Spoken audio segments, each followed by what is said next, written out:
Good morning, all. Sorry, just so many emails and trying to find the link. How's everybody doing? Good? Hi, Hawa. Nice to see you. Hey, nice to see you too. I was saying there's so many emails. I lost the link. I actually kind of have to send it to the office right now also. So, no problems. Okay, we'll get started right away. Safin, over to you. Yeah. I think all of us were waiting eagerly for you to join in, Hawa. Hi, oh Hawa. my God. Oh, wow. All right, so let me try to send this as we're talking to the office as well, the link. I'll just minimize. I'll just quickly introduce Hawa to everyone here. In fact, all the students have been excitedly looking forward to this session and to present their projects to you. Talking about Hawa, in fact, it's indeed a pleasure to have you join us today. And you've always been a big supporter of 1M1B and the work we do with the youth. So it is indeed, I think, a great opportunity for the students to present to you today and get some valuable feedback. And of course, hear more about what you have to say in terms of how youth can help achieve the SDGs and the UN 75 vision. To all the students present here, let me quickly share with you a little bit about Hawa. So Hawa began her United Nations career a very, very long time ago. That's in about, I think, 1986. And I think that's even before I was born. And she started her career with the Department of Public Information, which is now the Department of Global Communication in New York. And she worked in a number of public information capacities from 1992 to 94. She served in 2 UN peacekeeping operations in Cambodia and Somalia. And in 1994, Hawa joined the office of the Deputy Secretary General before moving to the UN Habitat in Nairobi as an Associate Human Settlements Officer. She later served as a Partners and Youth Program Officer until moving to UN Habitat's New York Liaison Office in 2010. And currently, Hawa serves as the Chief of the Civil Society Unit with the Civil Society Advocacy and Special Events section of the Global Department of Global Communication, where she manages United Nations and civil society partnership activities. Have to see that she has an extensive experience in designing and implementing United Nations communications and outreach programs to foster civil society partnerships with a special emphasis on youth and women's organizations. So Hawa loves spending time with the youth, and it's indeed a great opportunity for all of you to present to her. And if I'm not wrong, Hawa, you're a national of Sierra Leone and the United States. Yes. So, Hawa, it's a pleasure hosting you in India when you came in January. And to remind you of that memorable trip, we have a short video for you, which we can play and share here. Wow. So let me share that video. Okay, here we go.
that was a short video, and we had, in fact, a wonderful time spending time with you, Hawa. I know those 3-4 days was short period of time, but we tried to give you a complete flavor of India, the villages, the water project, then with the students in the schools, a couple of meetings in Delhi. Yeah, that was power packed. Thank you once again. And Manav, would you like to share some words? Yeah, Hawa, it's always wonderful to have you with us, and thank you so much for always supporting 1M 1B. We've got a great partnership, so thank you so much to the Department of Global Communication and the team out there in New York for supporting all the young people out here. Hopefully, you will all meet them in person when they all come to New York and present their work. But we thought that this is a great opportunity, innovating in times of COVID, that they get to meet you here on Zoom, and at least you get to see them, you get to hear them, and they get to talk to you. You met some of them though. Some of them are from NPS Rajaji Nagar. You went to that school and you spoke there, and we went to DPS. And some of those girls are here who have qualified and would be coming to the United Nations whenever that is, right? Whenever things open up. So again, thank you so much, and welcome. We are looking forward to the session today. We'll have some question answers. Then some students, 10 of them will be presenting to you. We would like you to give them some quick feedback, and of course we'll open it up for question answers. I'm sure all these young people want to talk to you directly. So that's pretty much the agenda. So we'll move pretty fast. I know you have a lot of things that is going on at the United Nations, and you have a big responsibility. So we'll try to make best use of your time. So on behalf of 1M1B team, welcome again, and so nice to have you. I hope your trip to India was awesome, and the world has changed since then. So glad that you were here in January. Like, had it been a couple of months late, we would have, probably missed that opportunity. So welcome, Hawa. Over to you. Thank you so much. Thank you so much, everybody. I guess, should I be saying good evening? Yes. Yes, good evening. I hope that everybody's okay. I see some familiar faces. I see Shruti, I see Abraham, I see Safin, I see Swati. Honestly, there's nothing more important to me than engaging with people and engaging with people from various parts of the world, but especially, talking to young people and really just sort of connecting to that energy that they have. So this is really a pleasure for me. I really thank you for giving me the opportunity and the platform to speak to the young people. So do you want me to just go into sort of my words to the young people now, and we hear the presentations later? What is yes, in fact, we can have a dialogue, Hawa, if you want. I can ask a few questions and we can keep it very informal. Sure, awesome. Well, I loved seeing that video. I was getting a bit emotional because it really was a really, really great trip for me. It was my first time to India. You mentioned I'm from Sierra Leone. I felt as if I was back home. I think the culture spoke to me, the food spoke to me, the people spoke to me, and I actually honestly just had a really very warm welcome from 1M1B, from the organization Youth of India, and just also from people. So for me, I felt like, what was it? 5 cities in 4 days.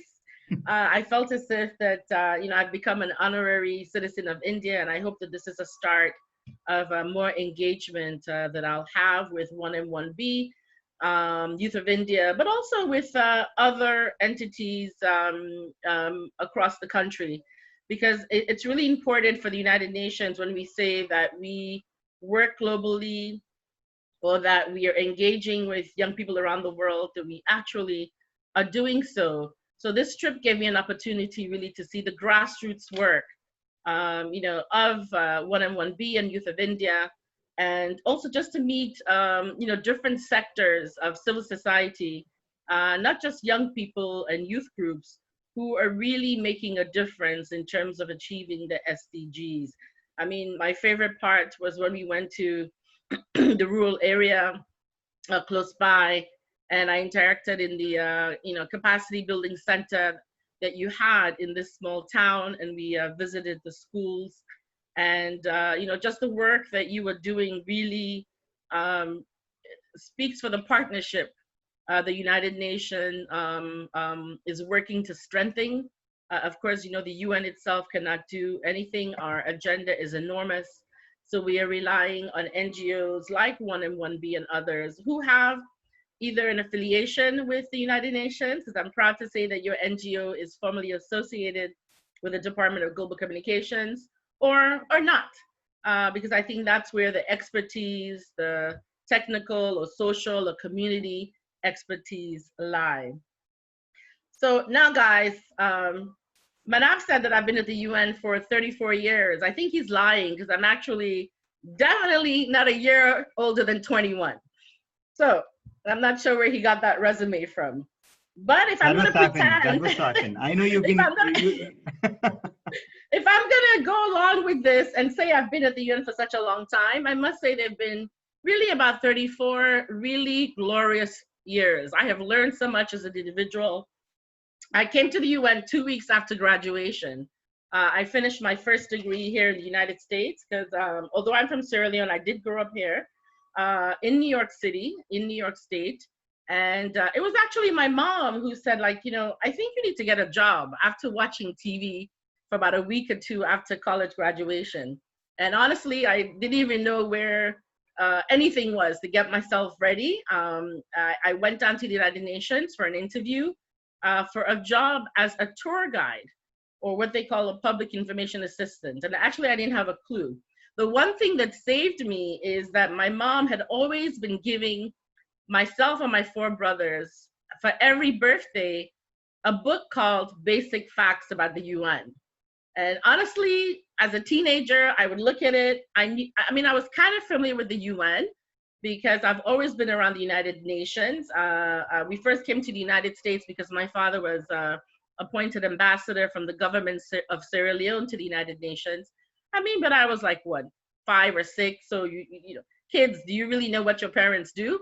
So I do remember going to the UN and hearing about the UN. So for me, Basic Facts was a book I would just throw under my bed for many, many, many years.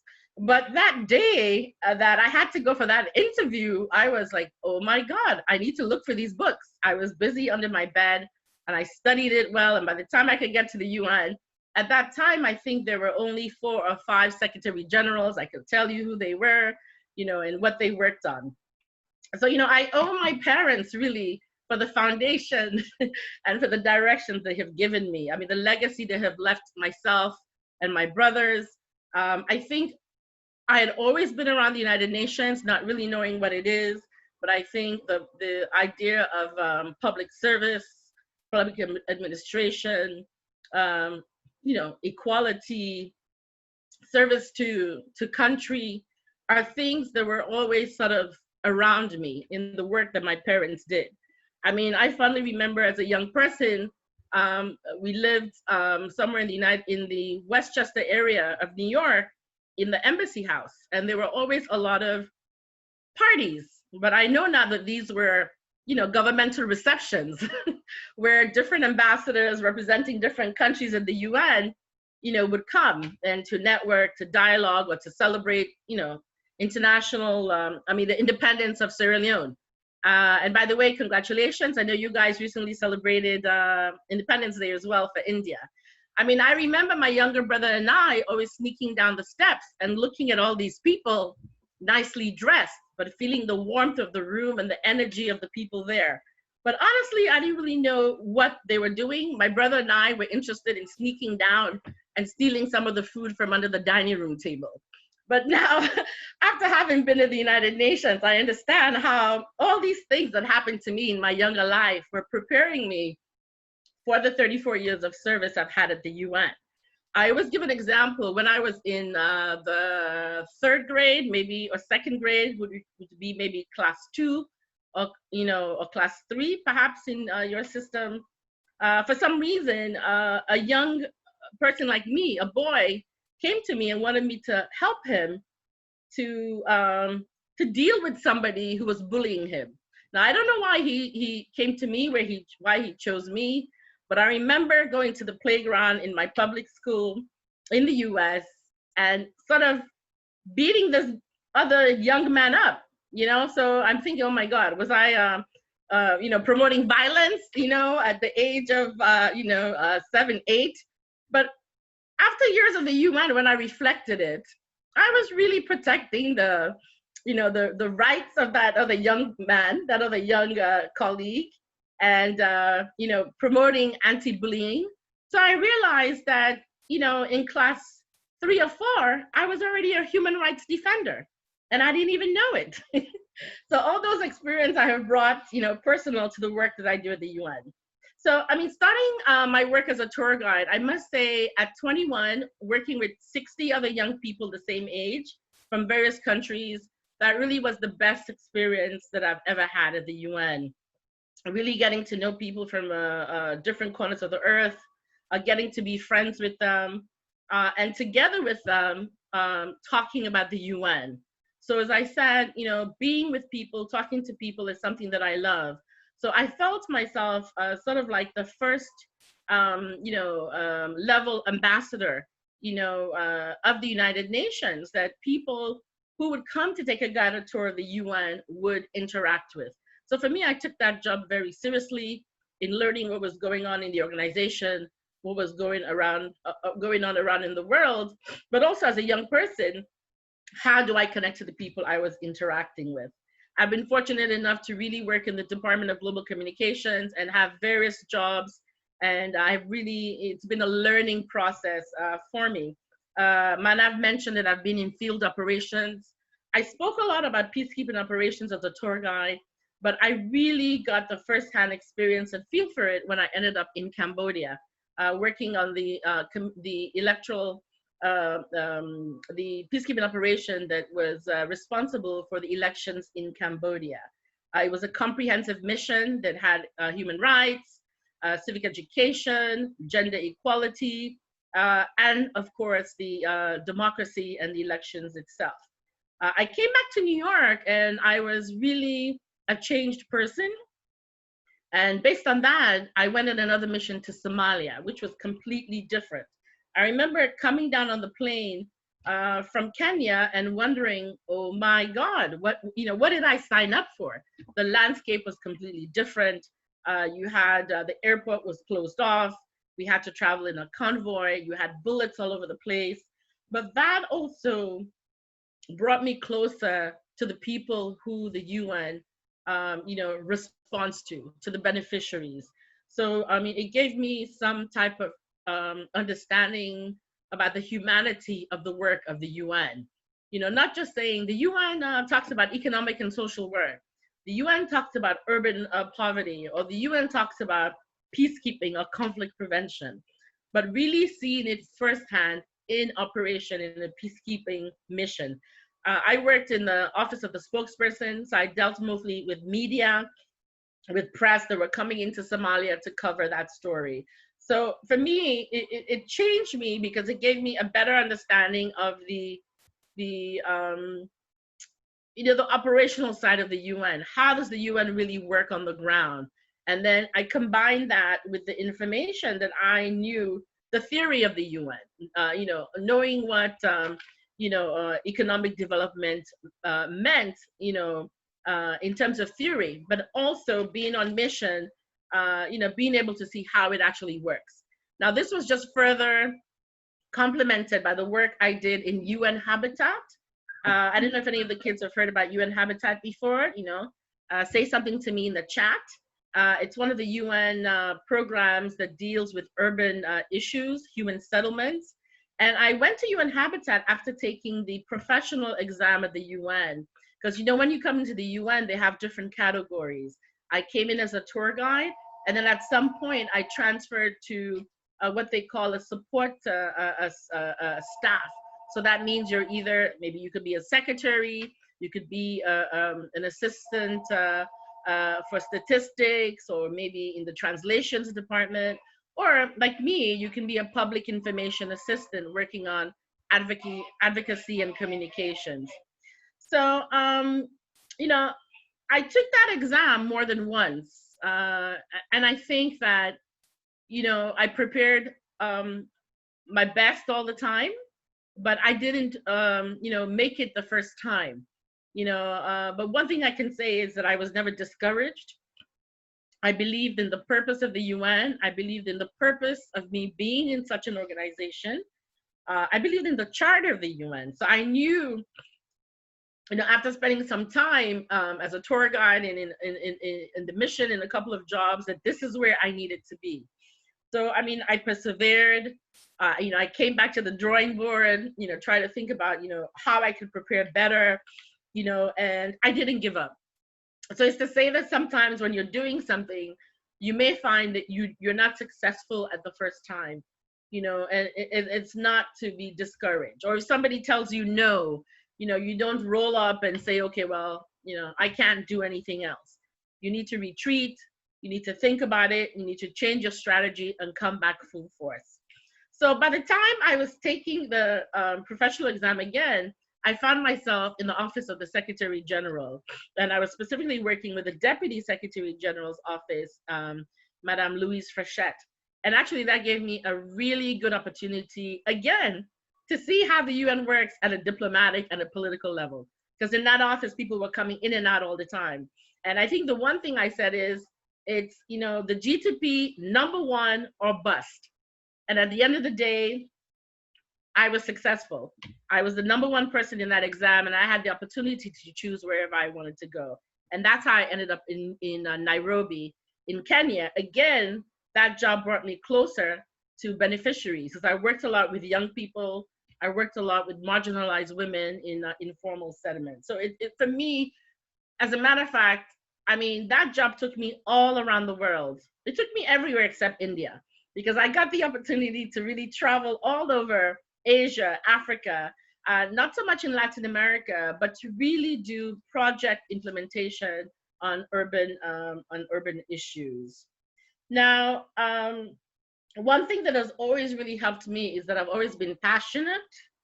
I've always really tried to empathize with other people's situations, whether it's other colleagues, whether it's the beneficiaries we're working with. And I've always really have a commitment in what I'm doing, and always try to have a purpose. And I've taken a sneak peek at some of the projects that are going to be pitched later on, and I can see that passion. I can see that commitment, and I can see that energy. I can feel it in the words that you have written in the the project booklet that I have read. And I think that's what the world needs today from future leaders like you. As a matter of fact, I say, you're leaders right now. Your leaders today, your leaders tomorrow. I mean, it's this type of commitment that the United Nations and the world needs to achieve the SDGs, to shape that future.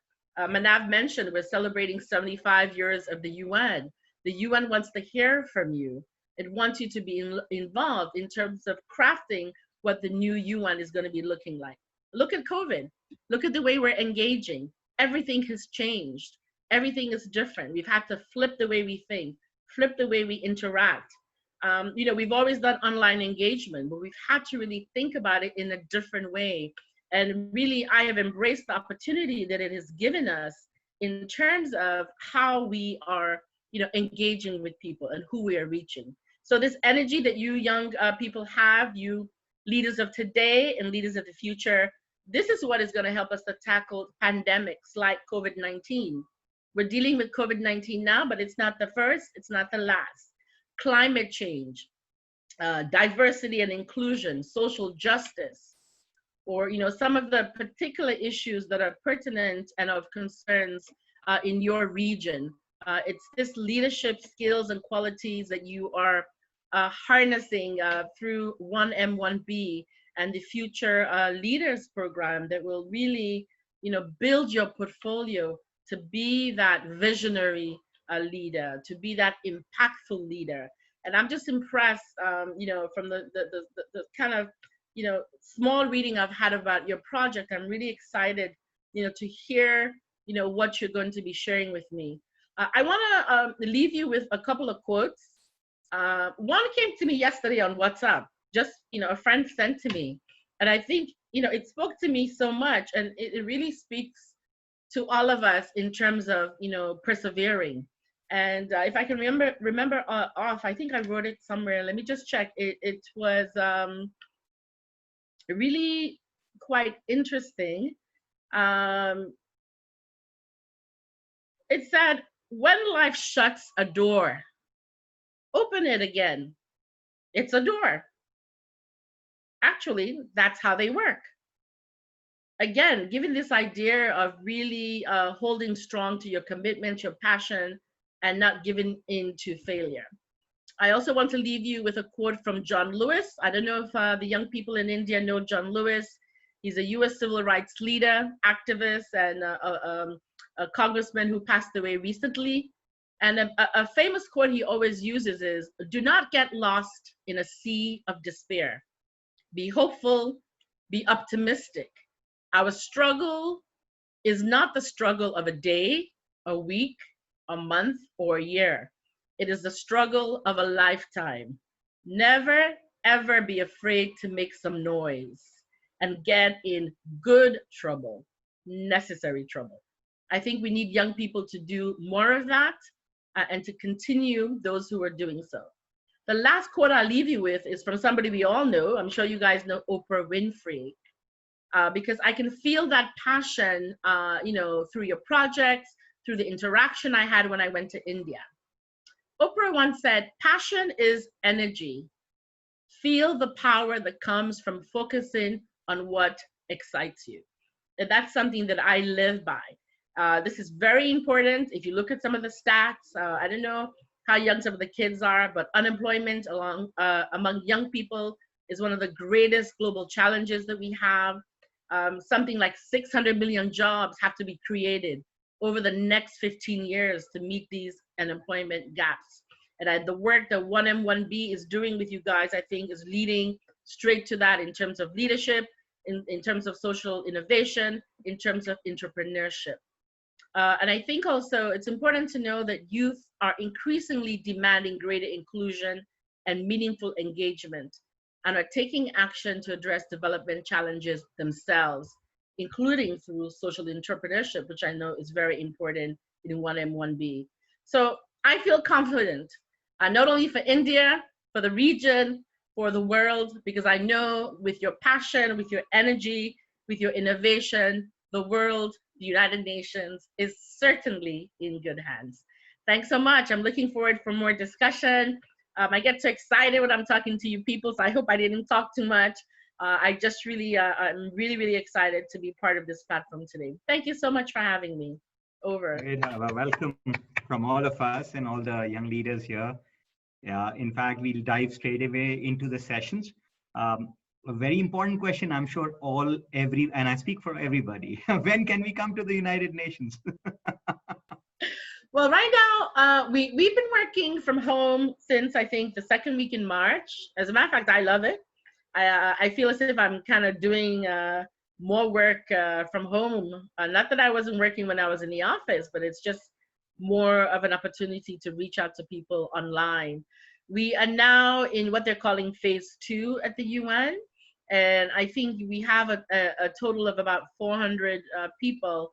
And this is at the UN headquarters I'm talking about in New York. And these are people who are kind of, I guess, first responders who make things, work at the United Nations.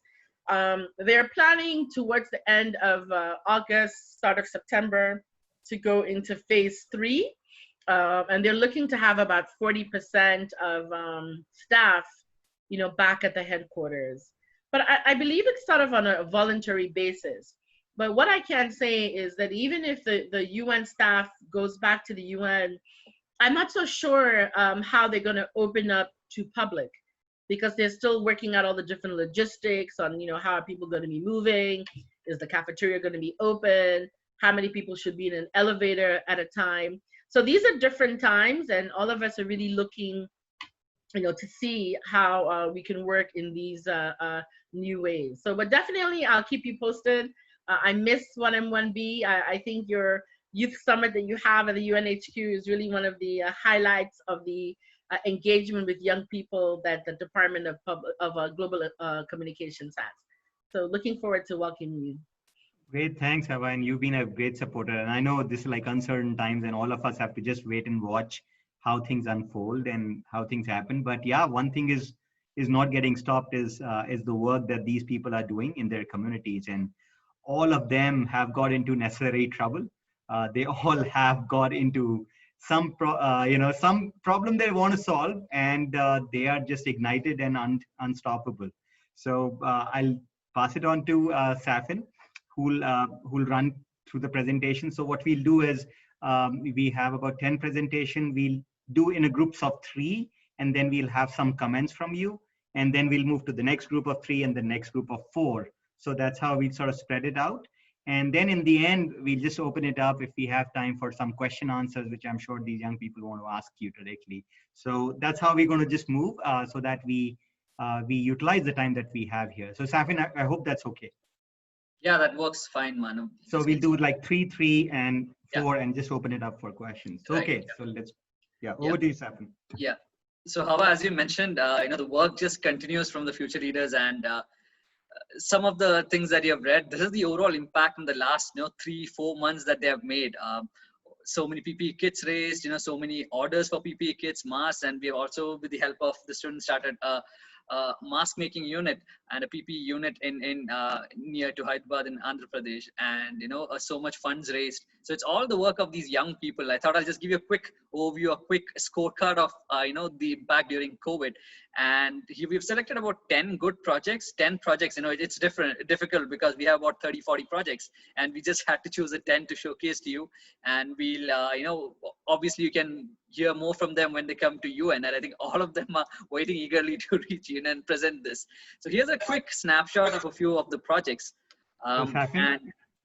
So I just go back to the slide. Sure. So Hawa, just to get the dollar amount right. So the fund raised there is about $31,000, and the worth or the PPE kits is like about $90,000, 95 maybe. That's the amount of work that these all have done. When probably everybody was thinking that young people are sitting at home and watching movies on Netflix or playing games, but this is what these young people have done over the last 3 months when the world was in lockdown. Yeah, and I think they've taken the idea, the whole concept of lead from home to a completely different level now. And this is what they could do from home. I mean, once the lockdown's done, the COVID's done, I think it's going to be much bigger impact. So we have 10 projects selected, and these are short 2-minute elevator pitches that the students will present to you.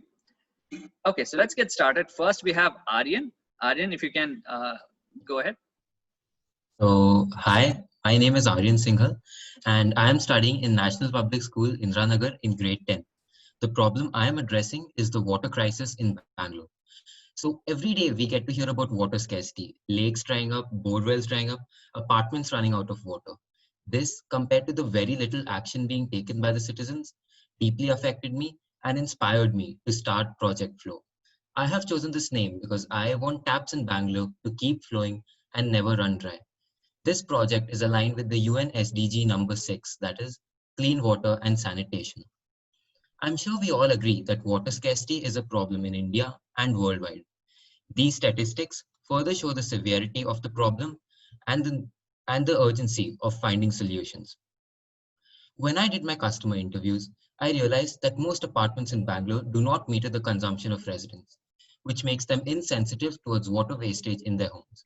As the old saying goes, you optimize only what you measure. As I started working on metering, I realized that the implementation will take a really long time. So I stopped focusing on just meters and expanded to a larger water conservation project with multiple initiatives, one of which is aerators. As part of the project, I have conducted an awareness session and onboarded 15 water warriors. After many discussions, I also got the support of the management committee of my apartment. With their help, I have conducted a pilot and installed aerators in 5 flats. Before scaling up, I wanted to get some data on the residents' understanding of water wastage, for which I conducted a survey. With this project, I hope to positively impact 1,700 families of my apartment.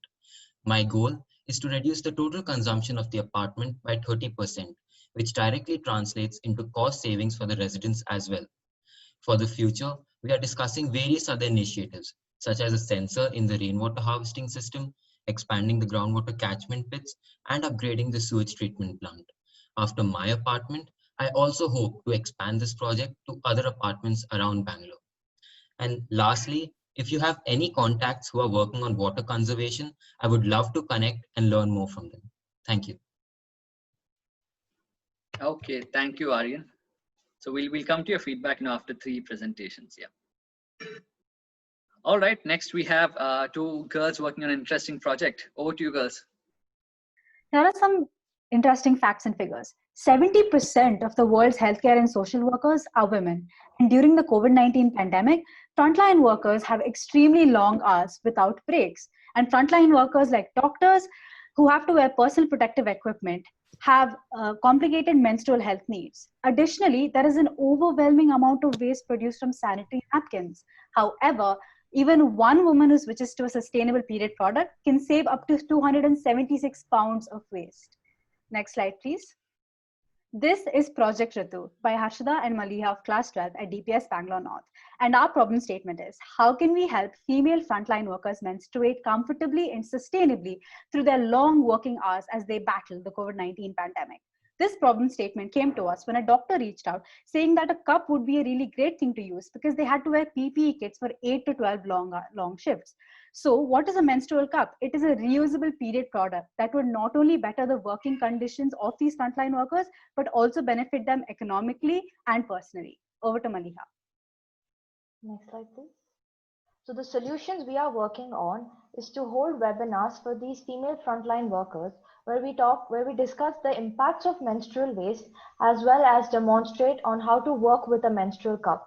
We have also formed partnerships with organizations who help us in distribution of cups. Through a WhatsApp community, we provide personal support to women who are shifting to a menstrual cup. Next slide.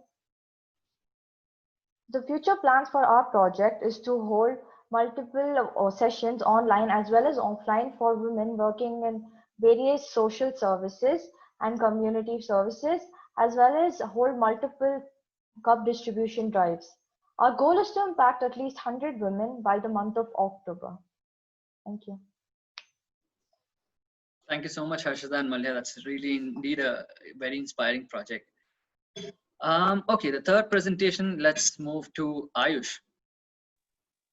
So good evening, everyone. My name is Ayush Garat, and I'm a 1M1B future leader and a grade 11 student from Bangalore. It has been proven that the COVID-19 crisis has had an unprecedented impact on our frontline health workers, from an increased workload, physical exhaustion, inadequate PPE kits, and the need to make ethically difficult decisions. All these are having alarming effects on their physical and mental well-being. My uncle is a frontline health worker, and seeing his emotional struggle helped me empathize with their plight.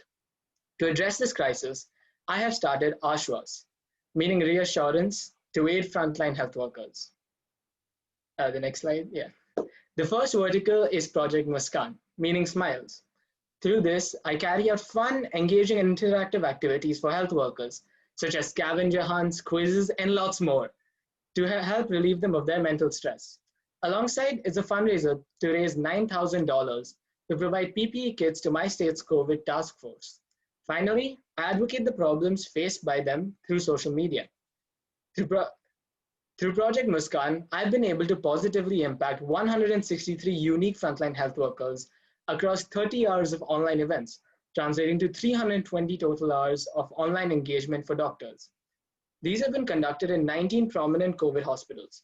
To achieve this, I have collaborated with the students' wing of the Indian Medical Association, the major medical body in India, and I've also signed an MOU with their state chapter. With the fundraiser, I've successfully raised $5,500 through 100 donors in 1 month, doubling my initial target amount. With my revised target, I hope to provide nearly 700 PPE kits. Kits will be sourced from 1M1B's tailoring unit, who are promoting women empowerment in rural areas. I'm also conducting an online musical event this Sunday to appeal for donations, so do try to make it for the event. The response from the frontline workers has been overwhelmingly positive. They found my events to be excellent stress busters, with many even wishing for the events to continue post the pandemic. My aim is to bring more volunteers to the program and expand my events to other states as well.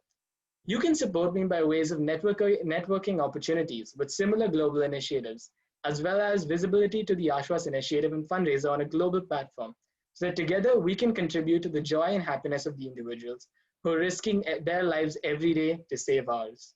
Thank you. Thank you so much, Ayush. Another great project. So how about those are three incredible projects, I'm sure you'll agree, and any feedback you'd like to share with them? Sure.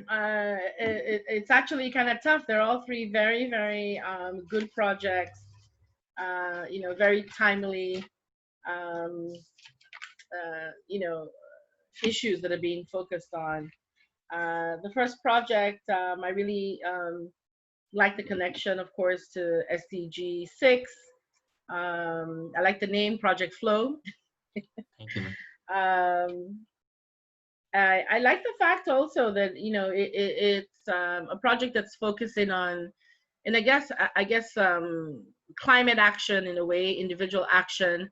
Because sometimes I think as people we're looking to government, we're looking to the big organizations like the UN to make changes, and I like the underlining factor that it demonstrates that each and every one of us, within the apartment building, within our community, has a role to play. I like the fact that it has been piloted and you're talking, project implementation talks, scaling up, and looking at the target families that you want to impact, and your intended outputs of the 30% reduction in consumption. All of these things which directly relate back to SDG 6. I like the fact that you've used customer interviews and surveys. So you're not just drawing up this project based on something you've read somewhere or research that you've done, but you're really doing on the ground interaction, with your, intended beneficiaries and with the actors who are going to have to carry on this project. So excellent. Kudos for that. I like the fact project number 2, Project Rutu, is focusing on something that is very taboo in many of our cultures, menstrual health needs, and again linking it to something that is really up front and center in all of our communities around the world, our first responders, and that specific focus on women. So for project number 2, I really like it because I find that I see also a lot of young people in Africa are focusing on menstrual health, menstrual needs, and this is something in many of our cultures that people don't talk about. I think the fact that young people are championing this and bringing it to the light, and of course finding a way, as I said, to link it to something that is affecting us right now is quite good. Your solutions, you talk about webinars. I like the partnership aspect because I think it's important. You cannot do it alone. Maybe, I don't know how 1M1B works. I'm sure, Manav, you do this. Maybe public-private partnerships, can come into some of these projects that can help in terms of maybe resources and funding. I'm sure these kids are innovative. They're probably already doing that already. But the partnership element, I think, is quite important here. I also like the fact that there's the one-on-one advice, into the project for women who, perhaps they may not be able to talk about this in public, in the seminar or the webinar that you're doing, but you provide that sort of intimate platform where people could maybe ask questions.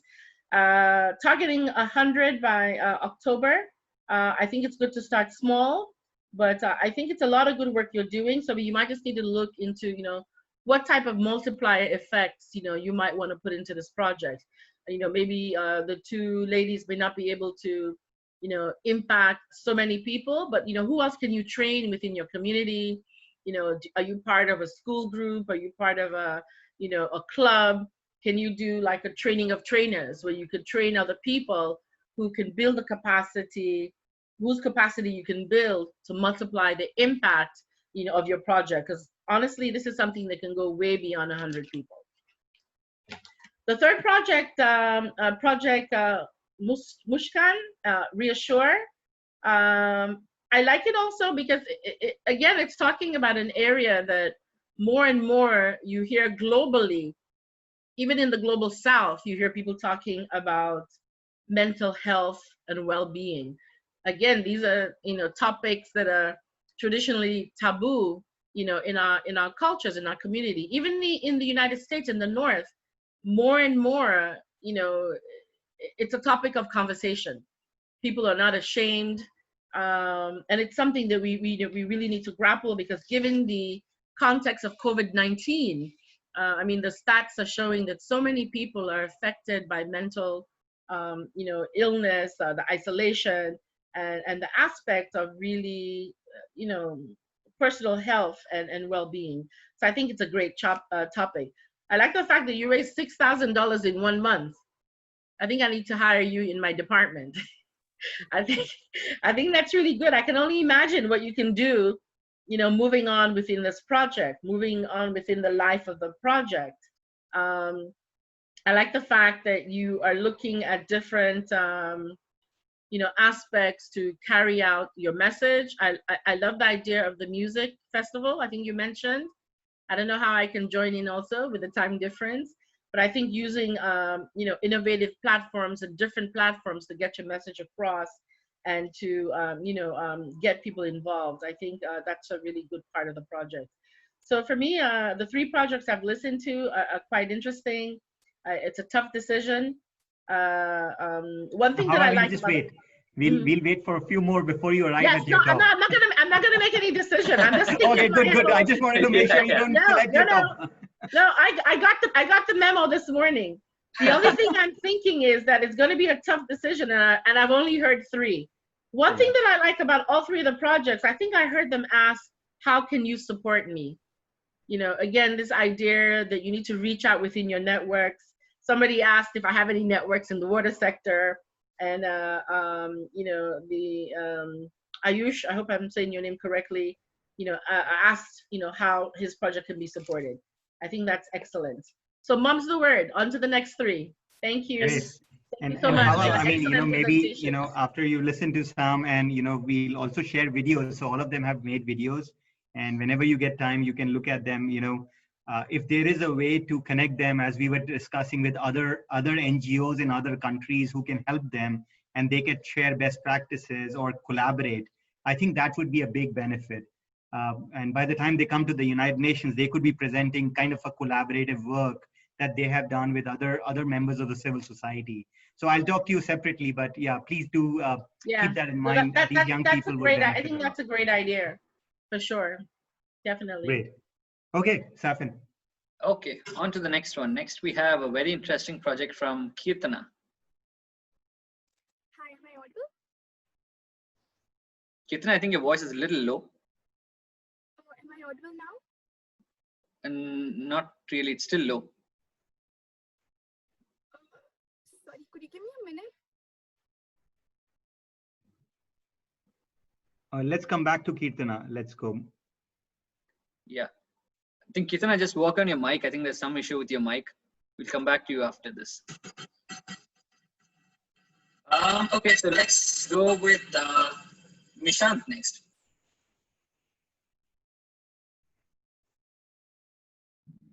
Nishant, you can unmute. Start. Yeah. Yes, ma'am. Yes, sir. Hello, everyone. My name is Nishant Jain. I'm a 13-year-old and a 1M1B future leader. Today, I'll be presenting my project. Before I do that, I would like to tell you why I actually took up the 1M1B program. It's all because of my grandfather, a great inspiration to me, a social worker for more than 30 years now, helping the people in every way possible. I, of course, had to follow the legacy, and thanks to 1M1B for this great opportunity. So here I am with my project Sampurti, aiming to help the underprivileged get easy access to free, everyday food without their dignity being questioned, without them begging in front of cars for their only meal. And I'm doing this by installing and procuring open shelves at public places, from where any needy can access the food without any hesitation or fee. So next slide, please. These are a few pictures, and you may notice the people come, take the food, and go. They're not questionable, and no questions are asked. Their guilt for begging is also removed, and their dignity is never questioned. Next slide, please. Through my project, I've also been able to create a small impact. Over 1,000 food packages have been distributed in the span of 10 days, and I've raised more than 1,25,000, that is $1,665, in the span of 3 weeks. I'm also in conversation with two NGOs working towards solving the problem of world hunger together. There are a number of people helping me on social media to interact with different corporates and NGOs too. On one of my tweets, I got more than 2,500 impressions. Next slide, please.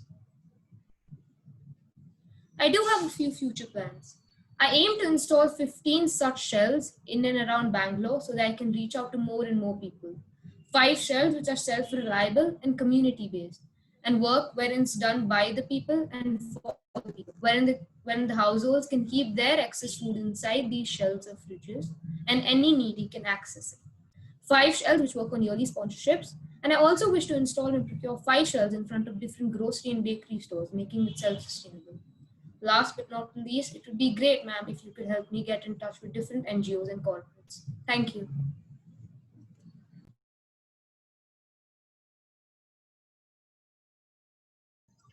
Safin, you're on mute.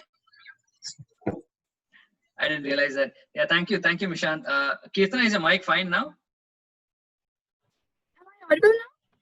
Yes, we can hear you.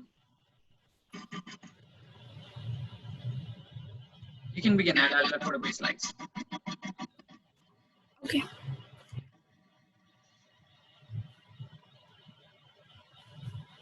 Yeah, go ahead. So, 33 million years ago, the planet didn't really look like what it does today. For one, it was so warm that palm trees are believed to have grown around the polar regions. Of course, today it's much cooler, enough for intelligent species like us humans to have evolved. Hi, my name is Kirtana from NPS Indranagar, and my project InConscious focuses on SDG 13, which is climate change. Could you move to the next slide, please? Since childhood, we are aware that we're the cause for environmental destruction. Yet, especially as we grow older, it doesn't seem to sink in. There's a lot being done for the environment today. But the rate at which things are going, there's a lot more that needs to be done. And no, shifting to renewable sources of energy is not enough. Renewables stop us from releasing new carbon into the atmosphere. But what about all the carbon already released? And that excess carbon will continue to warm the earth. Here's where my project comes in. Next slide, please. Carbon sequestration is the absorption and storage of excess carbon from the atmosphere. It's an emerging means to try and mitigate climate change. My project focuses on biological carbon sequestration in an urban Indian environment. Could you go back to the previous slide, please? For this, I'm looking at an algae-based solution. This is because a very small amount of algae can absorb the same amount of carbon as a couple of acres of fully grown trees. Next slide, please. My project has a two-pronged approach: experimentation and awareness. For awareness, I've got blogs, Twitter, and so on. I've connected with researchers from forest and oceanic institutes. One striking point is that India alone has hundreds of studies, yet very little action. We're still the third highest carbon emitters. I'm experimenting with an algae called spirulina to measure its viability and carbon sequestration in a city. Next slide, please. Till now, my biggest challenge was sourcing the algal culture. However, thanks to CFTRI Mysore, I finally started my experiment. Dr. Suresh, an algal expert, has been very kindly guiding me with my research and experiment. Next slide, please. Learnings. I'm 15. My mom has reluctantly accepted me on social media. Carbon sequestration. There's so much being done, yet so much more to learn. And yes, school and the project, but I now have a career direction. Next slide, please. In terms of future plans for the next 6 months, it's growing my algal culture and on-ground propagation beyond social media. After that, I hope to move culture development and measurements to community level. Next slide, please. I think we all do our bit to make this world a better place. Lastly, Ms. Hawa, would you be able to connect me to any experts working in this space at the UN Environmental Program? Thank you so much, everyone. Thank you, Kirtana. It's indeed a great project you're working on, and I'm sure Hawa will answer your request when she's giving the feedback now. The third project, that's the sixth project now. Yeah, sixth project now is from a trio of 3 students. Over to you guys.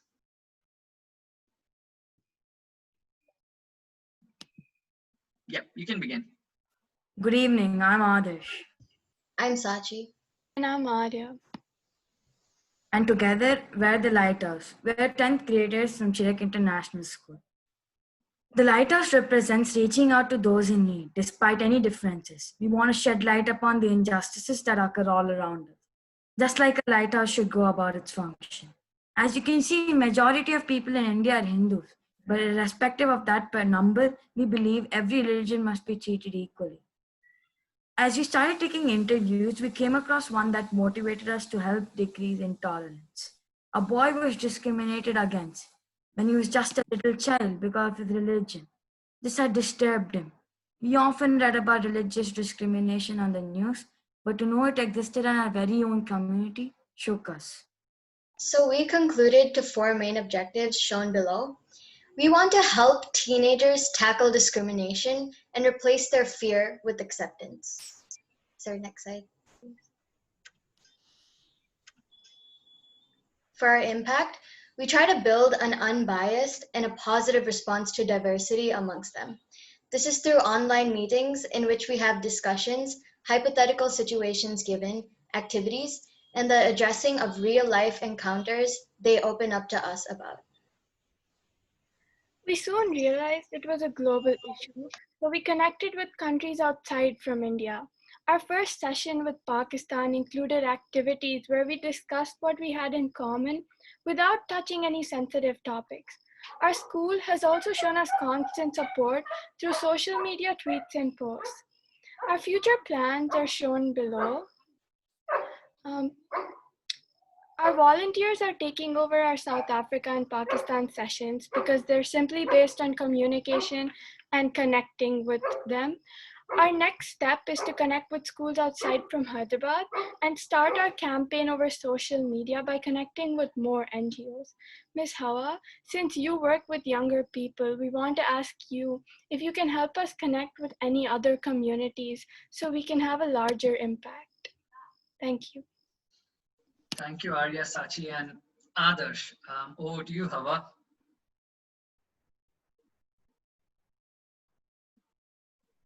Thank you so much for those presentations. If I start with Project Fruity by Mission, well, anything that has to do with food, I love. So this is the project on sharing food and smiles. I think it's a novel idea, and feeding the needy. I like the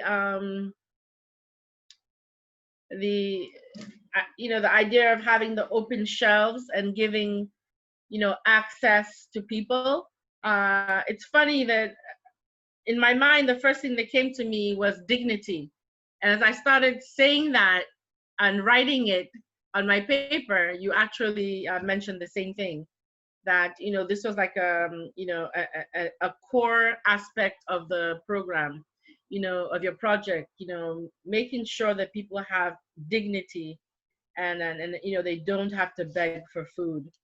I like the advocacy aspect of your project through social media.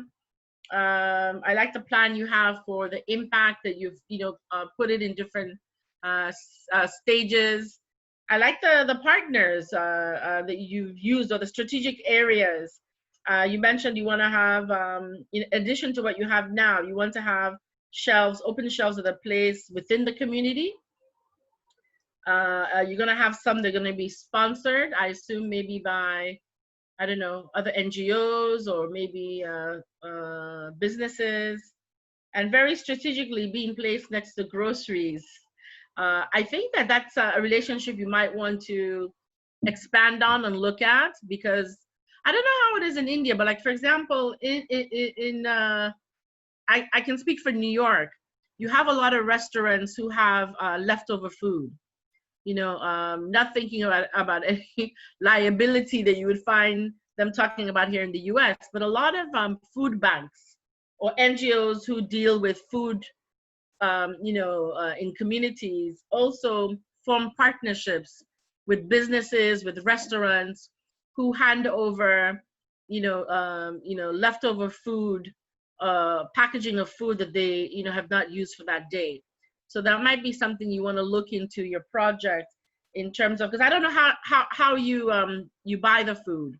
I think you mentioned you raised $1,600 in 3 weeks. I think I'm also recruiting you for the budget planning for my department as well.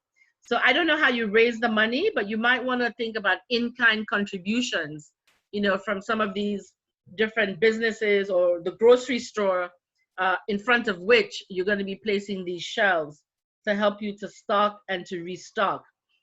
I saw a similar initiative somewhere in the US where actually this person was, putting food also in a cupboard where people would just come and take. But then you had other people also in the community who might come and also, restock the shelves.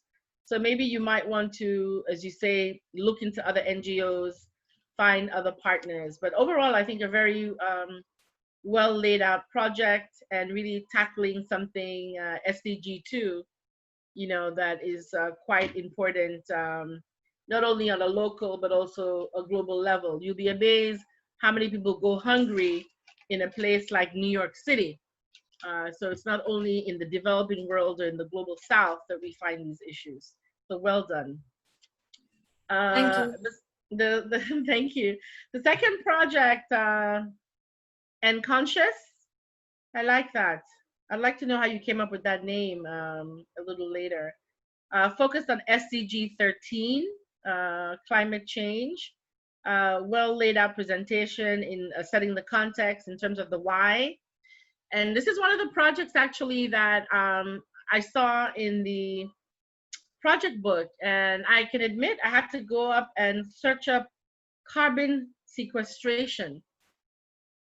So it's a learning experience for me as well. I didn't know what that was. And after reading it, I was like, wow, this is like really, I don't know why I was saying it's really high tech. It's really kind of scientific, but I think it's definitely something that is much needed. I know you're focusing on urban Indian environments, but I think it's something that we all need to individually, not only as a community, also put into practice. Is this the one I think where I read that you were initially talking about having meters? Is it? No, meters in the home. No, this is the one with the carbon dioxide removal. I mean, I think I like that. I have never heard about it before. So for me, it was something very interesting to learn about. And I think, it's a big area for awareness. I mean, I think I like your approach because you talk about experience and combining it with awareness raising. The challenges are well spelled out in the project presentation. And I like the fact that it's backed by science, that you're working with somebody in the scientific field who's helping you to sort of map out the project, the challenges, and helping you to find the solutions. And also, as I said, for me, it was a learning experience, and I can see that you have, learnings that are also built into the project. Definitely very interesting. It's a new area. Looking forward to hear more about that, and definitely, I hope that you'll have that opportunity, to present such a project at the United Nations, so that more people also can be aware of that project. So now for the third project, Lighthouse, with my 3 friends from the 10th grade. Again, this is a topic that is not only familiar to India, it's a topic that is being discussed all around the world. I mean, here you talk more about cultural, religious, and regional discrimination. Globally, people are talking about social justice, racial discrimination. I can tell you, even within the United Nations, we're discussing this right now. The Secretary General, in a staff union meeting, came out point blank and said there's racism within the United Nations.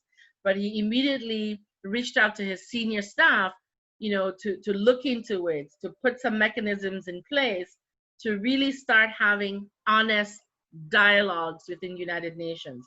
So I think I like this aspect that you have also, where dialogue and conversations, keeping it apolitical, and focusing it on the the issue itself, what's going on in your environment, and how can we find solutions together.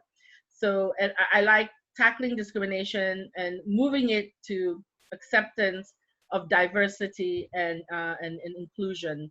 I think it's great that you started out with a discussion in Pakistan, and I think I heard you mention South Africa, um, because you realize it's a global situation. It's nothing that's particular only to India or to Hyderabad.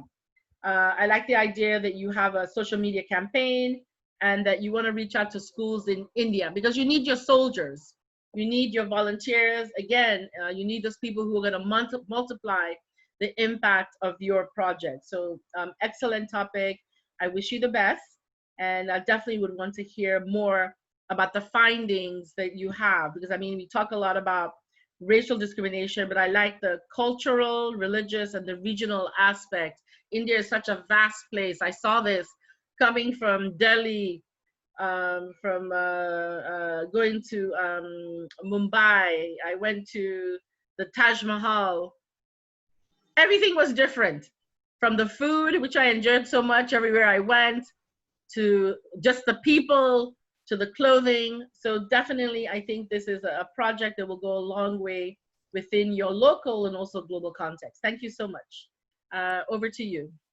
Ready for the next three? Okay, thank you, Hawa. We'll have the last four. In fact, 10 presentations or 4 more right now. So first, let's go with Samarth. Samarth, over to you. Yeah. Hi everyone, I'm Smart. I'm 17 years old, and the problem I've chosen to solve is that of providing access to quality and affordable healthcare to low-income communities, mainly focusing on elders in the NCR. Next slide, please. The reason I chose this was because I live with my grandfather, and for the past few years, he has had some issues with his health. Seeing his health problems, I couldn't help but think of all those people who either did not have their family to take care of them or did not have funds to take care of themselves. Looking at the data, 70% of Indian population lives in rural areas, but 74% of the doctors cater to the remaining 30%, which reside in the urban areas. I interviewed a number of people, including volunteers at an NGO, and found out that lack of access to an immediate consultation was a problem. Next slide, please. The solution I came up with was of designing an app which comes with hardware such as an ECG machine, blood pressure monitor, oximeter, to name a few. The app would be downloaded by the doctor, and he would get all these parameters of the patient through the hardware. And this is how I plan to implement remote patient monitoring. Next slide. I got in touch with the Holy Family Foundation and got to know that the doctor visits only twice a month in their care home. A lot of residents in the Mother Teresa home for the displaced elderly and mentally unstable have medical issues like blood pressure problems, sugar problems, and they need these parameters measured much more regularly. My solution bridges this gap, and in fact, I'm going to place one of these monitoring kits in their care home this weekend. Over the course of the next 3 months, my aim is to improve the lives of at least 100 people from these communities by reaching out to 2 to 3 NGOs and care homes facing similar problems and facing monitoring kits in each. Hawa ma'am, given your global outreach, my ask from you would be if you could maybe connect me to other social entrepreneurs or projects where technology is successfully being used in a similar way to remotely monitor community health in other developing countries. Thank you. Great project and a great app from you, Samarth, and I'm sure a great ask from you towards Hawa. So let's see what she's got to answer after the next 2 presentations. Over to Dvija next on a very interesting project for farmers. Hi, Ms. Hawa. Hi, everyone. My name is Dvija, a 10th grader from the International School, Bangalore, and my project name is Swarnim Krishi. The topic of organic farming had triggered me before COVID-19, and I always wanted to solve this problem. Food is a basic necessity, and it is important that everyone gets healthy food no matter what the situation is. I had known some of my far relatives who were indulged in farming, so being known to the trouble they had to face, it always bothered me to help them. So I visited a cowshed where they used to practice cow-based organic farming, which later became my inspiration for my project. But due to COVID-19, I decided to first provide the farmers with seeds and fertilizers, which was their utmost priority. Meanwhile, also conducted 2 sessions. So next slide. Yeah. Meanwhile, also conducted 2 sessions with the farmers on cow-based organic farming, where I connect them with the farmers who practices it and has been successful in it. Also spread awareness about cow-based organic farming. But this journey wasn't easy for me. The farmers were reluctant to listen to me due to the age factor. But however, I overcome that by talking them a lot of times and making them interact with the farmers who does that. So next slide, please. By December, I aim to connect and spread awareness to 40 plus farmers and their families and complete the building of 1 kiosk, which contains water facilities, packaging, etc., where they can sell their agri-produce. Through organic farming, I also aim to approach all the other factors which is shown on the slide. So next slide.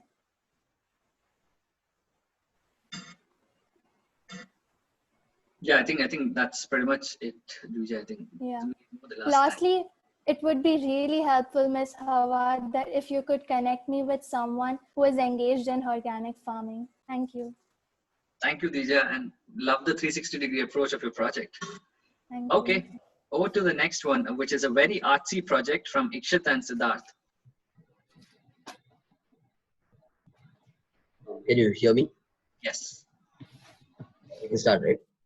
Yes, go ahead. So firstly, good evening to everyone, and of course, good morning to Ms. Hawa. Before I start, I would just like to say on behalf of Team Chitrakaran, it's an absolute honor to be presenting in front of you to share our project with such an esteemed personality. We're really excited to go ahead. So without further ado, let's dive right in. Our project is called Chitrakaran, and Chitrakaran in Hindi means Art for a Cause, which is the organization that we are. And we plan to help street artists find work in these desperate times, and at the same time, popularize street art and murals and graffiti in our city and in the country itself. If you could go to the next one, please. So like my friend just said, through this project, what we aim to do is we aim to help street artists by providing them a platform to showcase their art and thereby also create an impact in society. Next slide, please. So when we were researching and finding relevant data related to our project, we were absolutely shocked. So like the data on your screen suggests, performing artists such as street artists have faced unemployment to rises to over 27.4% according to statistics. And we figured that this was such an alarming cause, and also the fact that street artists aren't that looked upon, or I wouldn't say neglected, but aren't exactly in the spotlight when it comes to unemployment. And we realized that we have to do something, and this is why we picked this cause. Yeah. So what our end goal by the time we reach the end of this project is, we would like to create a community of street artists where artists can collaborate with each other. And through this platform, we'd like them to put out art that can spread happiness, positivity, and also messages on alarming social issues, so they can carry the concept of art for a cause forward, because that's what we essentially aim to do. And like the picture behind the text suggests, the before and after image, this is exactly what we aspire to do. Converting a wall that isn't looked upon to something which, you could call a tourist hotspot or an Instagram hotspot, something like that. And the impact so far, when we come to it, we have conducted an online art competition during the pandemic and the lockdown where we couldn't go out. And we've collected around $140, which is equivalent to 10,000 Indian rupees, to provide food supplies to over 30 families who are desperately in need. And we promoted art for a cause, like we said. Coming to challenges, we faced plenty, some of which are unique areas. So art as a topic is very unique and people haven't heard of it much. So, while advocating our cause, we faced a challenge of, making people listen to us. And that led to procuring of funds, which was, a little hard, but not impossible. And yeah, we overcome it. And just a small request. So we're well aware that New York is the street art hub across the world. So if you could help us get in touch with various art organizations to take this project forward, it would be amazing. Thank you.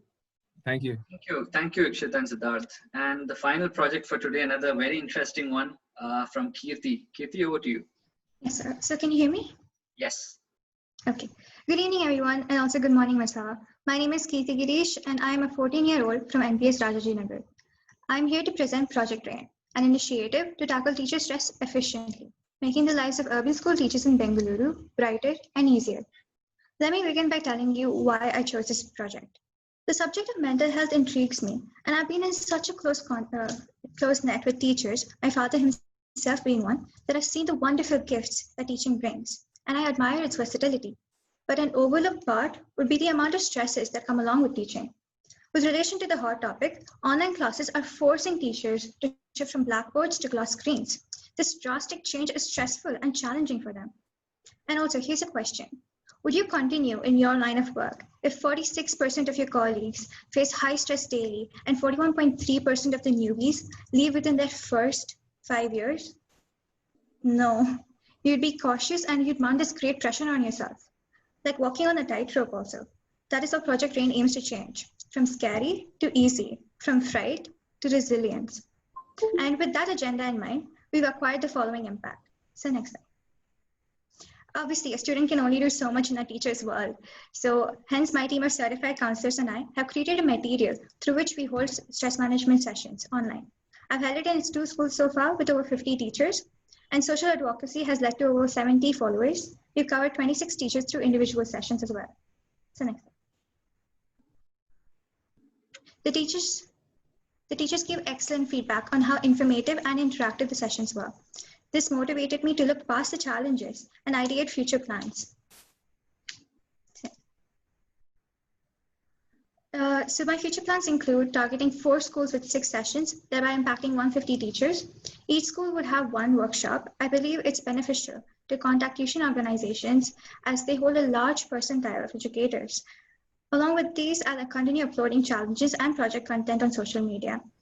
Lastly, Ms. Hawa, if you have any connections with teacher unions or educators, I would love to learn, even help and work with them. Thank you. Thank you. Thanks everyone. Yeah. Yeah, what do you want?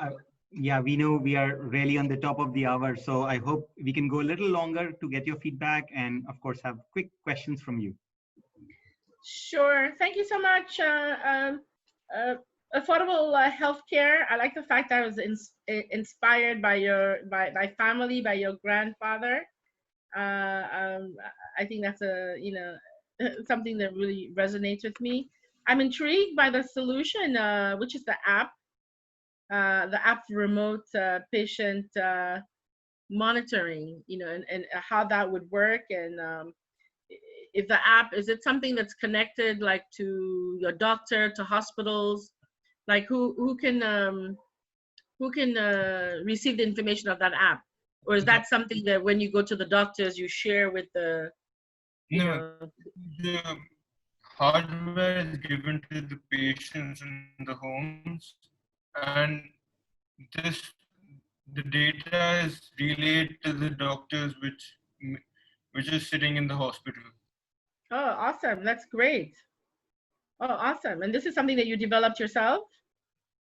I took a help of 2 other developers to build the app. Awesome. I think that's really a great innovation, especially for people, who for whatever reason are not able to get to the hospital, whether it's financial, whether it's physical. I think it's a really great project. I really like that. I really like that idea. Yeah, I mean, I don't have much to say about that because it's really great. I loved it. So the impact is 50 people, and the plan is that you would impact 100 people more. It would be interesting to see how other people can use your app, if that's something that could be, introduced. I mean, I don't know how it works in India, introduced in hospitals. Like, how would you market, such an app? I assume that maybe you've already done, like, I don't know how you do an app, feasibility studies, or looked into, just how, how feasible would it be to use that as a, I don't know, a local, a local hospital you might want to try with. Maybe pilot it somewhere. Did you do that? I haven't done it yet, but I would like to do it in some understaffed hospitals, maybe, which may be able to use this. Yeah, definitely. Definitely. I think it's great. Congratulations. Thank you. If I move over to project number 2, I saw this in the project book too, and I was a little bit interested. Cow-based farming, and to know a little bit what that is. That's Shramin's Krishni's project. Um, I think it's good that you've been, I think you talked about an incubation period for the project, just to really, I guess, again, looking to see what the feasibility of the project would be, looking at the, shortfall impacts. I think it's always good to have that within your project, and then learning from your your demonstration phase to put back into your project.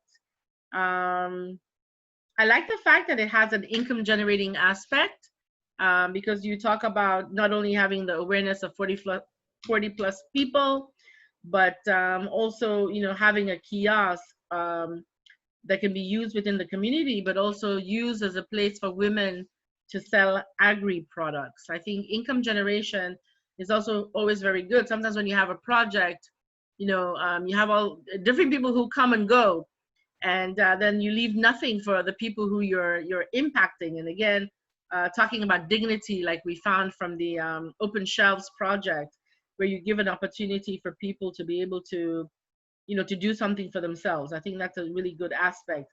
I think it was interesting how you talked about because of your age, nobody wanted to listen to you, and the fact that you persevered and you kept talking and talking to them until they listened. And I think it was smart to really also have other farmers or other people who were doing the same thing, who could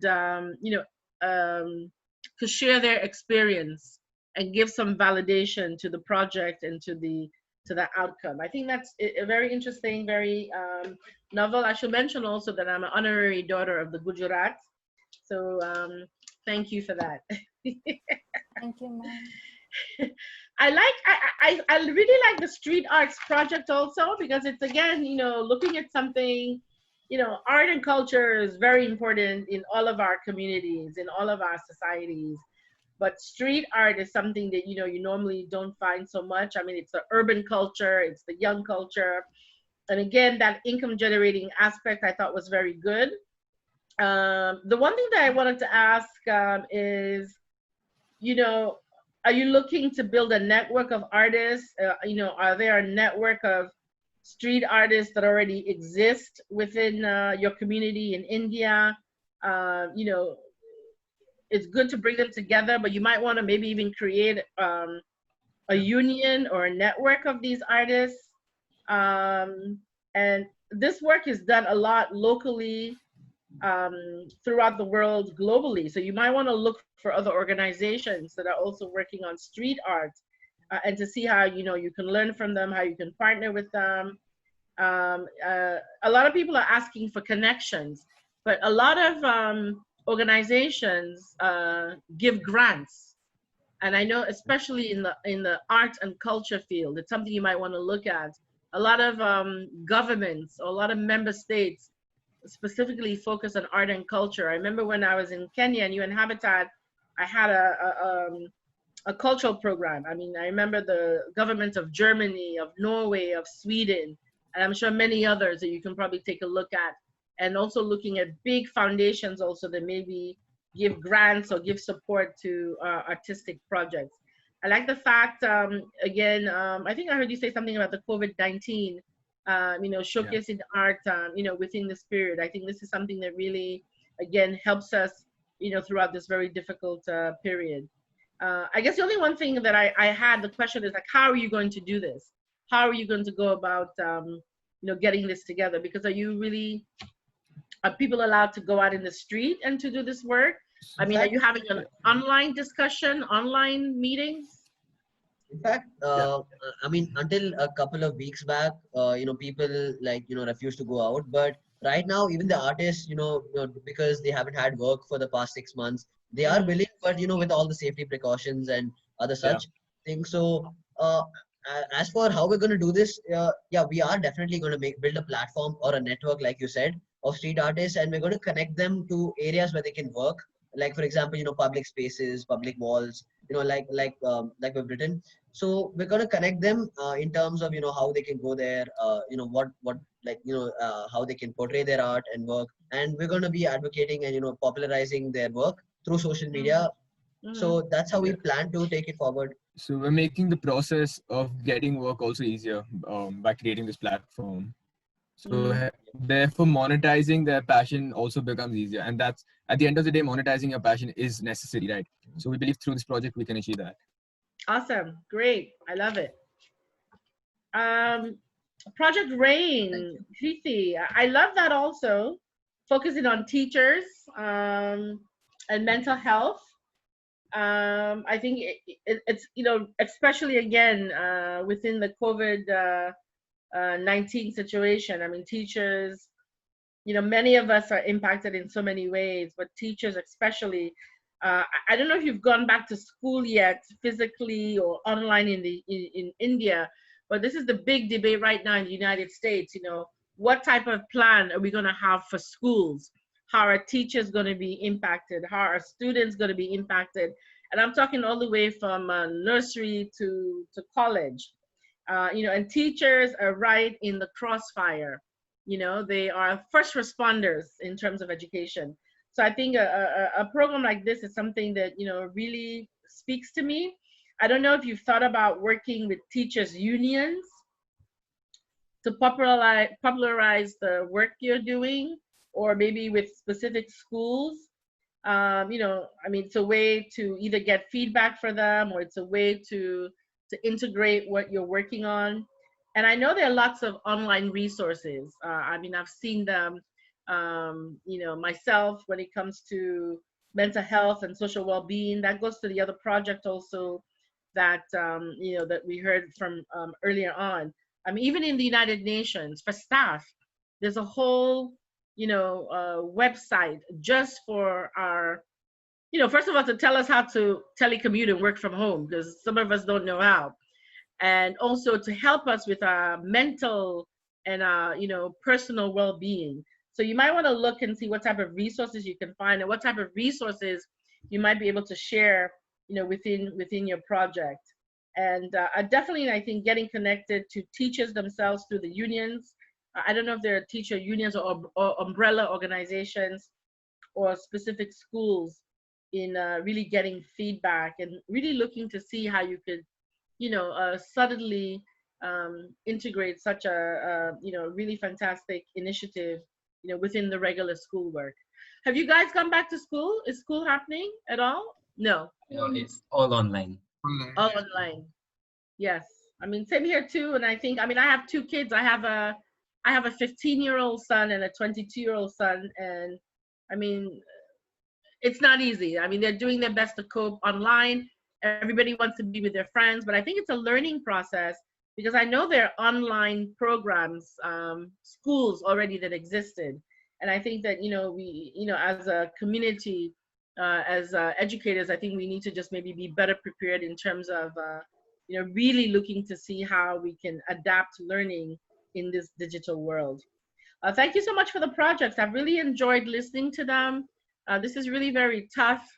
Manav, I don't know why I can't just pick all of them and call it a day, because each and every one of them really have been innovative. They've been well thought out, and really they've been put together to tackle really important issues, challenges that we're all facing across ages and across the globe. Thank you so much for giving me this round of applause for everyone. And I know there are many more projects, Hawa, so probably in the next 3 months, we'll showcase some of them also to you. And I think, we are doing multiple such sessions, and we are cumulatively giving all these young people feedback because there are also mentors listening. So all the mentors after that will start working with these young people and help them grow their project before they come to the UN, whenever that is. So your top 3 will be very useful. I know it's tough, but cumulatively, the top 1 will join you for a Twitter chat when we have that. So the idea really is to make it competitive, make them also look at feedback, how you're looking at it, how others are looking at it, so that they can go back to the drawing board and do it. So that would be helpful. Meanwhile, I know we are short of time. As Hawa, you decide your top 3. All of you, if you have questions for Hawa, just type in. We know we are short of time. Safin will pick up the relevant question and make sure we give you opportunities to ask.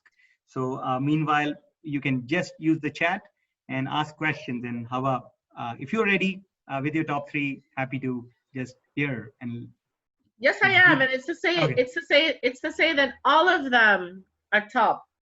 All of them are top. And I've just picked ones, you know, maybe either that I'm hearing for the first time, and you know, and I think you know, deserve you know, for more people to hear about. All of them actually are so good, and I think that I will personally find a way, you know, within the youth that I'm working with to promote them. So from the first group, I hope I have them in groups. I'm not sure. I'm choosing the project Rutu on mental health needs as one. Yeah. Thank you, Mom. And then the I don't know if that was the second group. Let me see. I'm choosing Lighthouse, the 3 10th graders on cultural, religious, and regional discrimination. And oh my God, are you sure I can't choose 4? I'm choosing street arts from the last group. Just because I think that's a new area. And again, it's not to say that the others are not top. All of them are. In my mind, I have chosen all of the ones I've listened to, and definitely would like to talk more to everybody and find a way to see how together we can continue to promote them, to improve them, and to make them more of a reality. So congratulations to everybody who's presented today.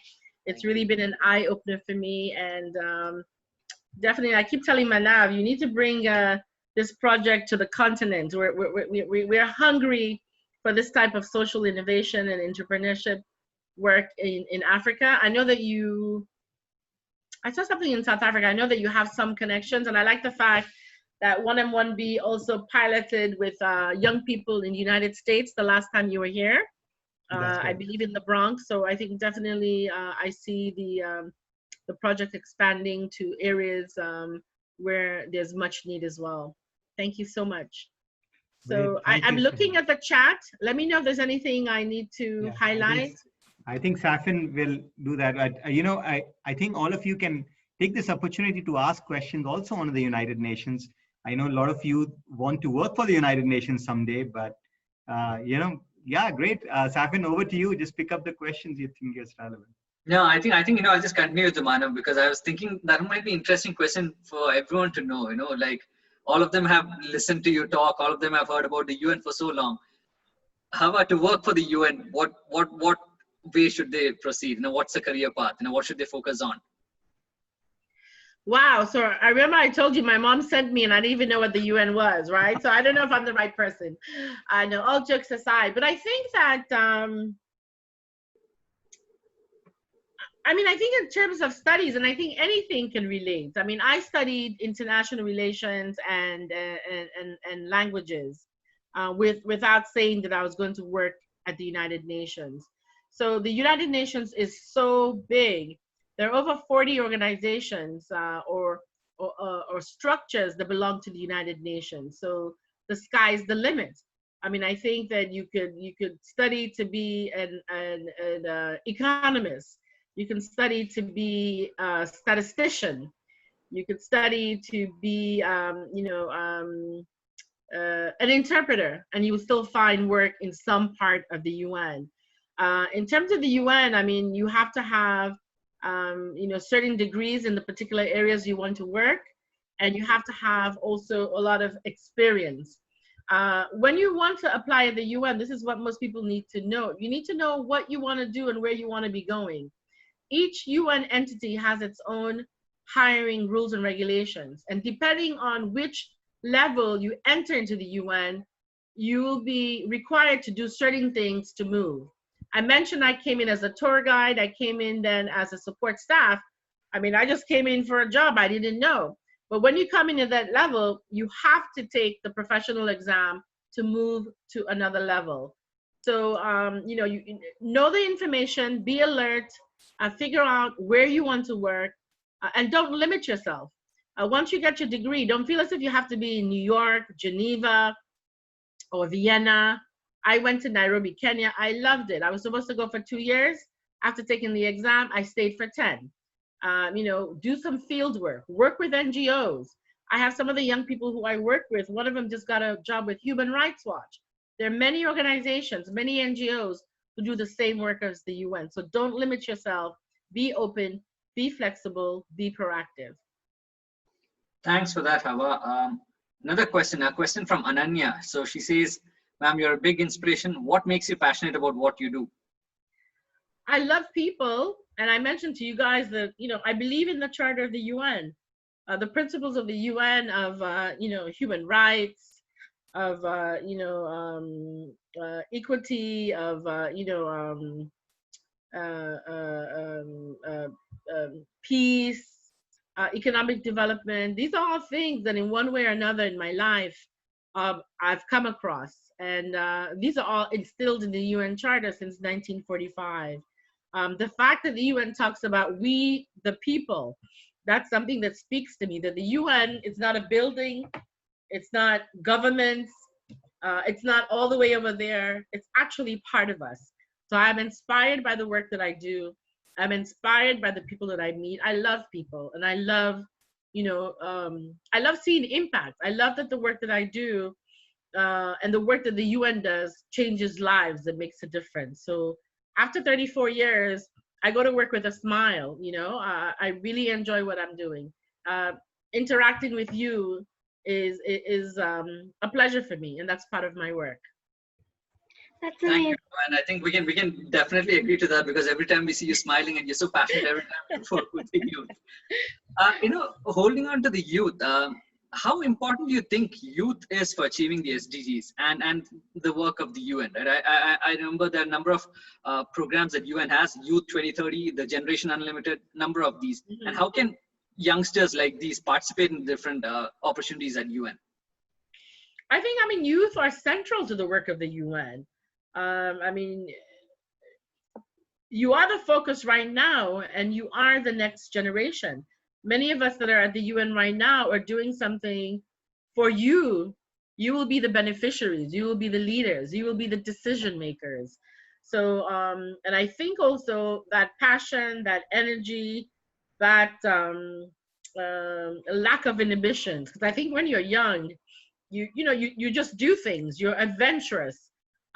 You know, new voices, new ideas. I think this is important in helping the UN keep up with the emerging times and the changing realities. So young people, you know, we talk a lot about social media, and young people are so good at it because they're so quick in adapting and trying out new things. And I think this is important in carrying out the message of the UN, making sure the message of the UN resonates. So they have a really, really big opportunity. All these opportunities that exist, nobody's hiding them. They are out there, but you, as I said, have to be proactive. Everybody's asking me, who can I connect you to? I might be able to connect you to 1 or 2 people, but it may not even make a difference. You yourself have the ability, you have the potential to reach out, to go out, to look for this information, go to the UN website. All the UN agencies and programs have, you know, website and social media presence. Go and find out what they're doing. A lot of them have opportunities. The United Nations has the Envoy's Office for Youth, headed by a young lady, Jayatma from Sri Lanka. She is fantastic. She's phenomenal. Her job is to bring the voices of young people to the UN. Her job is to put the issues of young people on the table of the UN. I just did retweeted something that she put out a couple of days ago, and in all the years that I've been at the UN, I'm just like amazed. You know, internships are not paid for at the UN. Very few entities do that. The UN, a couple of years ago, through her office, launched the Youth 2030 strategy. One of the things in that strategy is that fellowships, not internships, should be the way that UN entities go. Her office, the Youth Envoy's office, has been given 4 fellowships, and not internships to young people. I mean, I crave for the day that everybody in the United Nations will be able to do that. As you know, the UN right now is going through a financial crisis.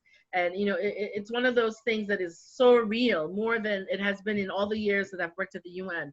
So I hope that there will be a day where more and more entities are going to be able to pay young people for the work that they do. So like I said, I'm so confident and so believing that the world is in good hands because of the type of people, young people that I've come across. So please don't drop the mantle. The baton, it's not even being passed, it's been placed in your hands. Take it, do something, take action and make change. Thank you, Hawa. In the interest of time, we'll just take the last 2 questions that's there. Anushka, would you want to go ahead and ask your question to Hawa? Yes, sir. Basically, my question to you was, I wanted you to tell us a little experience of change that you have seen and how it impacted you. Wow, in terms of the UN, in terms of change, I mean, I guess, I don't know why I'm going back to young people, but it's something that just happened recently. But, I don't know if you guys caught it. The UN Security Council just recently passed a resolution on youth, I think it was on youth peace. I don't remember the full name, youth peace and conflict, but it's youth and peace building. And other resolutions have been passed, on this, but it's something that was phenomenal. Number one, first of all, even that the Security Council will be talking about young people. You've had over the years where the first, I believe the first envoy of youth, Ahmed Al-Dahari, briefed the Security Council. You've had young people who've come to the Security Council to talk about the impact of young people in peacemaking, in conflict prevention. I mean, the fact that the UN Security Council is actually even hearing young people and passing a resolution that is so specific about the role of young people in peacemaking and peacekeeping, for me is phenomenal. And from what I understand, I mean, I listened to a session again where the youth envoy Jayapma was talking. It means that that topic will always be tabled in the Security Council. It's not an ad hoc or one-off. For me, that's a milestone. That's like an opportunity for young people, and the fact that the capacity that you have is so central and has been raised so high in such a very important body of the UN. So for me, I see that as a really milestone and a big change. There's so many others I can think about, but since I'm talking to young people, I think I need you to know that the UN is here for you and that many things are happening at the UN, but you need to venture out of your comfort zones and you need to, get involved with the UN. Don't wait for somebody or the UN to come to you. Break the door open. Remember when I told you when the door is shut or it closes, what do? You open it, because that's what doors are for anyway, right? Thank you so much for your question. Thank you. And the last question, we'll take the last question from Pranav. Pranav, you can go ahead and ask your question. Yeah, hi, ma'am. Ma'am, my question is, what has been your biggest learning working in the various organs of the UN? Do you know really what, personally, there's so many things that I've learned. My whole life at the UN, Korea, has been a learning process and it continues to be so. I've learned so much even today. But I have to be honest, as a young person in my early, how old was I? Maybe I was 29 when I passed the professional exam, and I chose to go to UN Habitat in Nairobi. And the only thing I was thinking about, like, oh, okay, I'm sure they deal with shelter and housing. And then when I got there, I was working in an office on capacity building for local officials, for locally elected officials. And honestly, you go to your first professional career to build your portfolio. and mine was totally blank. You know, I wasn't aware of the role or the work of local officials. In growing up in New York, yes, I knew we had a mayor. I knew City Hall was there, but what their connection to me as an individual was really something that was lost. So going to UN Habitat and really working in a municipality, you know, in Kenya, or maybe working, for example, I had a program in Kerala. I never got the opportunity to go there, but I worked with the municipality in Kerala, where we were building their capacity on leadership. Why is it important even to have participatory budgeting? Why is it important to consult young people when you're designing laws and policies? You know, service delivery. These are things that, you know, in New York, I didn't have a clue. I come into a room, I turn the light on, and that's it.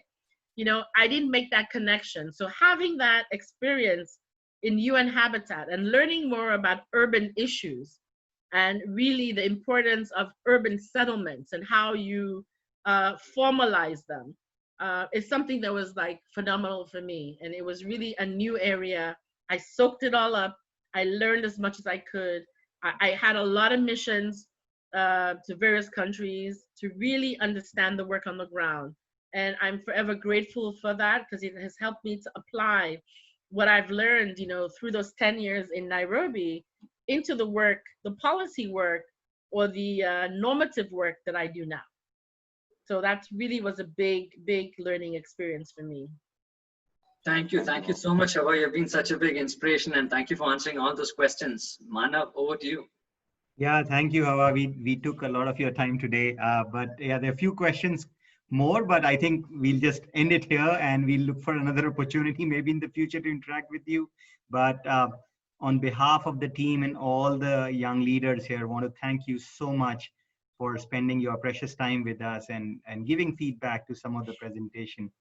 Really grateful for the opportunity that you provide us, and we are always looking for partnering with you and advancing the global your department's agenda. So please count us every time. Anything that we all can be part of, we are happy to jump in. Thank you so much, everybody. Thank you, Manav. Thank you, all the presenters, Swati, Shruti, everybody I see online. It's been such a pleasure. I see a lot of questions. Please feel free to send them to me. I'm very happy to answer them and to, you know, find another opportunity where we can continue interacting. It's my pleasure. You know, continue with the good work you're doing. I want to leave you again with Oprah's quote to all the young people. Just remember that the energy and passion is always in something that you find exciting to do. You know, keep on doing that. Keep on the passion. Keep up your energy, keep up your commitment. And I look forward to hearing so much. I don't know who's going to be the president of India. It's going to be one of those ladies that I spoke to on the screen. So please keep me posted. I look forward to seeing you all once again. Thank you so much. Thank you. Thank you. Bye, everyone. Thank you, everyone. Bye, everybody. Bye. Thank you so much. Bye. Thank you. Thank you so much. Bye. Thank you. Bye. Bye. Bye. Thank you. Thank you. Bye.